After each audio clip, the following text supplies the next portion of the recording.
টাকা বিদেশে পাচার করছে। কি মনে করছেন?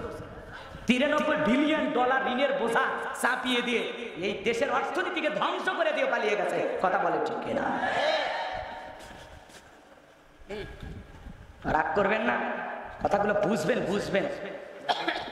আমরা ভালোবাসি তাই বলে অন্যায়কে আমরা কখনো সাপোর্ট করি না। কথা বলেন না কেন? যারা অন্যায় করেছে ওদের বিচার আমরা চাই। রাগ করতেছেন বুঝি? বাজান গো, মন খারাপ করবেন না। মোহাব্বত ভালোবাসা থাকো ভালো, কিন্তু বেশি মোহাব্বত দেখালে কিন্তু রাগ ভেসে যাবে। কথা কোন ঠিক কিনা? আর ভাইরা যে কথা বলতে চাচ্ছিলাম, এইবার দেখেন নেতা যদি হওয়া লাগে, নবীরা কিভাবে নেতৃত্ব দিয়েছেন সেখান থেকে শেখা লাগবে।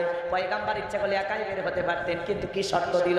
আমার একটা উম্মত জেলখানায় থাকা অবস্থায় আমি বের হব না। আপনি যাত্রার পিছনে স্লোগান দেন, নওগাঁ শহরে নেতার মিছিল করতে গেছেন, নেতা পাইছে একখান ট্যাবলেট খান, যেখানে আমরা আছি সেখানে ট্যাবলেট খান, কবরে তোমরা কেন পড়ে? নেতার সাথে মিছিল করতে যায় নওগাঁ থানার ওসি এসে 105 জনকে ধরে নিয়ে গেল। নেতার তো থানা, আইন আদালত, জেলখানা এগুলো মামুর বাড়ির মতো, শ্বশুর বাড়ির মতো। সকালে ঢোকে বিকালে বের হয়।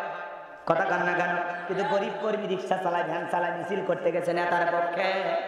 যদি নেতা সত্যিকার নেতা হতো, ডেকে বলতো, শোনো, আমার জামিনের ব্যবস্থা করার দরকার নাই, আগে আমার গরিব কর্মীদের জামিনের ব্যবস্থা করো।